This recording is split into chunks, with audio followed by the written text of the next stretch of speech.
What's this day like for you as a coach? Some graduating players don't know who's leaving and this might be the last time they're Regina Pat. Yeah. Well, my first thought comes to mind is it's a long day for a full time. We did 5 guys yesterday because Howie was leaving early and Stan was leaving today and the 3 overages. But it's really a long draining day for various reasons. You've lost.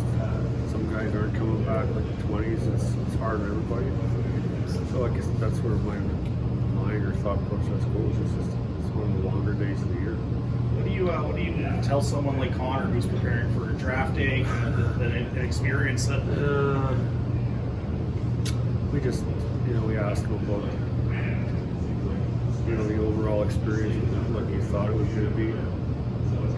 He mentioned he thought it was better than he thought it was going to be when he was 14. He talked about the first time we met, him and I, and talked about draft day a little bit. Stuff like that. How have you seen him grow on the ice and off the ice since when you first got here as a 14, 15-year-old? I think it's hard to describe him. He was the best player when he first came in the hub. I've told this story before to lots of different people and asked maybe a similar question. I wasn't in the hub. I went down and talked to Dave. The cooler road we were supposed to do that through the glass, but he said, "What do you think?" And I said, "Well, 15-year-old looked like a 20-year-old, and 20-year-old looked like a 50-year-old." And that was Carson, who was a good goal scorer. And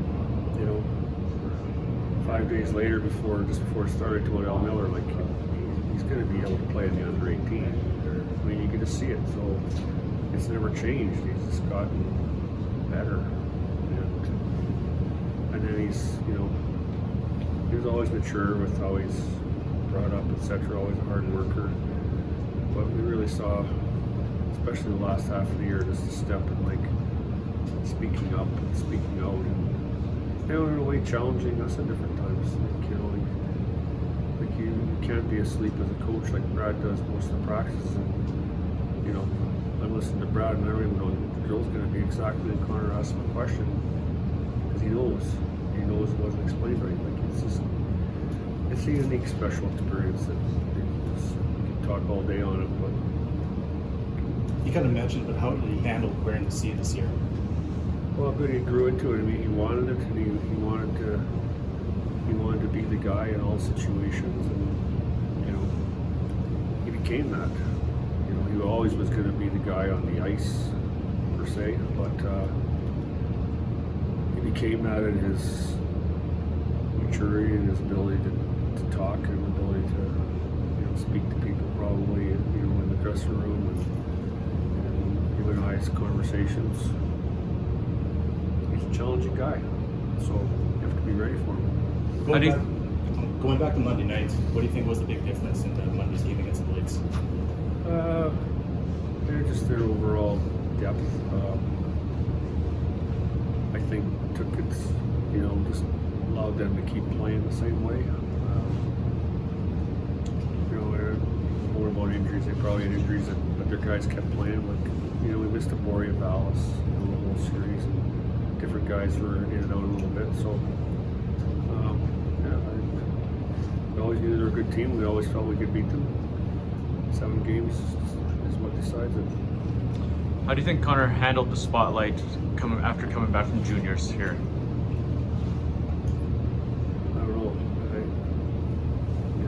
Scout called me the other day after Game 6 and said he's never seen determination like that. And I said, well, his determination's 11 out of 10.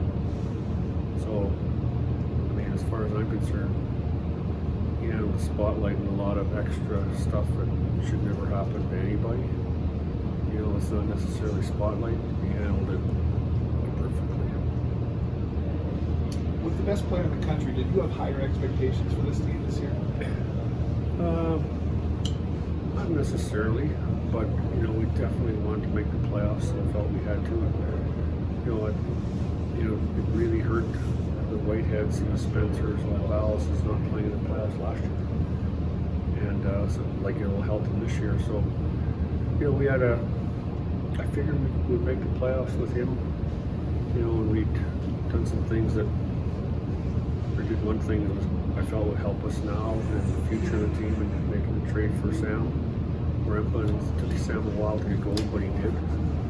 So, you know, that ends up solid. So there was only so much we could do with right now.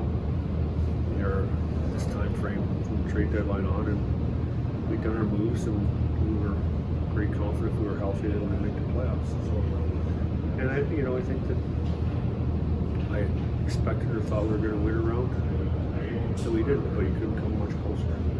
Are you coming back next year?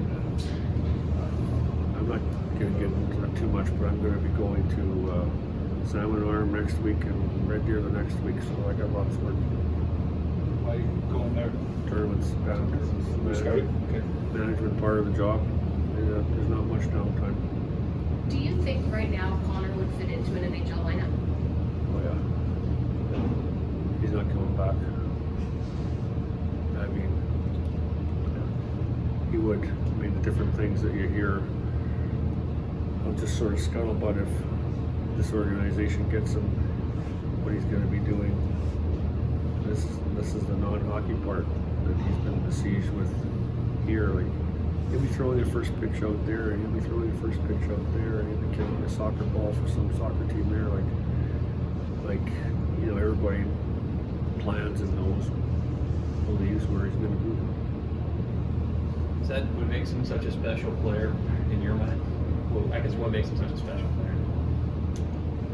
His completely all bought in, dialed in all the time. You know, his ability that, you know, certainly, I guess to quite an extent, is God-given, and maybe you can say that about his work ethic, or maybe you can just say because his dad would leave North Van, go up to work at Pemberton at 3 in the morning, and he'd come back to get him twice. Like, I don't know, work ethic doesn't just happen, but you have to have that drive. So, you know, like he's just a unique person and athlete. Coaching for a long time, would you say he sort of stands out as the best player you've ever coached, or where does he rank among the Rapids? Well, he's the best junior player I've ever coached, and you know, people that have been working in the league for 43 or 44 years say there's never been anything like him.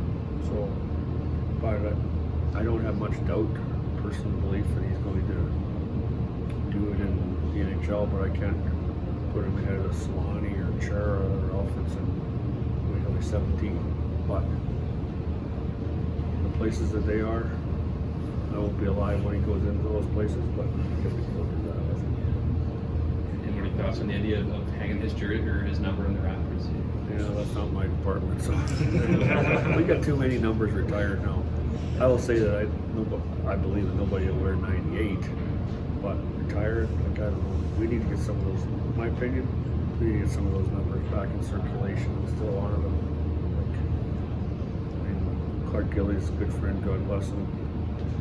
But I would think he would have been happy for somebody to wear 9 and wanted to wear 9 and was a significant player. Or I know John Callender, these guys, like, I don't know, that's a different subject, so we're not talking about that today.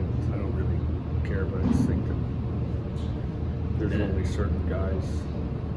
And how has time flown for you? Has it sort of felt like the blink of an eye having him here and being able to watch him while he has been here? Yeah, we were talking about that yesterday, just that, you know, with him this morning, just that, you know, it's gone by fast. Like I said, was this the first time I met you? Yeah, I thought so. And, you know, all of a sudden we're waiting for the lottery for the draft, and then remember that day clearly we maintained the lottery position. That he's here, and then he's drafted by us, and then, you know, COVID it was a big thing for everybody. I guess we were slightly worried about it too, going to Sweden. Like, why do you want to go there? But we knew why in a way, and he was going to be able to keep playing hockey, so that was important. But when you know him now, he doesn't take those decisions lightly, and you know, he was going there because he needed to keep getting better, and that's really his only objective, is to keep getting better. So I'm glad he went to Sweden, ruffled some feathers in the hockey world in Canada, but who cares? You mentioned scouting already. What's the plan leading up to the Bantam draft? We had meetings 3 weeks ago, maybe, with Dale and excuse me, some of the scouts. So draft is whatever it is, the 11th, 12th. The U.S. draft is the day before. The scouts will come in on that Sunday night. Those two drafts are Wednesday, Thursday, so we'll be in meetings those 3 days leading up to the draft. And, you know, try and, I mean, if I could, I'd move up in the draft or something. But that's, nobody's interested in talking about trades and drafts right now, me included, so when it gets closer to the time frame, we'll see where we are. And you know, our scouting staff has done an amazing job of finding players in the later rounds, like mind-boggling, really. And there has to be luck attached to it. There's luck attached to all picks, but you know, Parker Berg's an 8th round pick, and Logan was an 8th round pick, and Riker was a 10th round pick, and Max was a 10th round pick. Like, there's other guys. There's 4 or 5 others that we got something for. Hilson Dogger was an 8th or 9th round pick and was a good player for us, and we traded him. You know, so we'll get 3 or 4 players out of the draft. They're going to be Sam Steeles or Connor Bedard or Cole Temple's probably not down there. But in saying that, you know, Carter Hart was an 8th round pick by Everett. He's the best goalie that's played in this league in all my time here. And there's a death of goalies in Canada, period. So you never know. Like Riker Evans, I hear Seattle people talking or reading something the other day. He's their best prospect. I don't know, maybe they forgot that they have Shane Wright, or maybe something's changed. I'm just being serious. Like, here's a 10th round pick in Bantam who was like 5'3" and 113 pounds. And now he's the Seattle Kraken's best prospect. We'll find players that play on our team. Is there any focus need maybe at the top of the draft? That's hard. That's a little bit hard to say. We were happy with last year's draft where we got a centerman and Cole and our scorer and Allman and Smith the defenseman. So it's easy to say we'll take the best player, but you know, I'm just not sure yet. My time has all been into coaching, and so I'll be seeing Dale at these tournaments. We'll be together, and we'll probably have some sort of meeting before I leave for it. Just more where the present day team stands in regards to what's coming up. I'd like to say we take the best player. I'd like to say we take a centerman or a defenseman, because centerman can always play wing, wings can't play center. But you know, we'll see what the draft goes.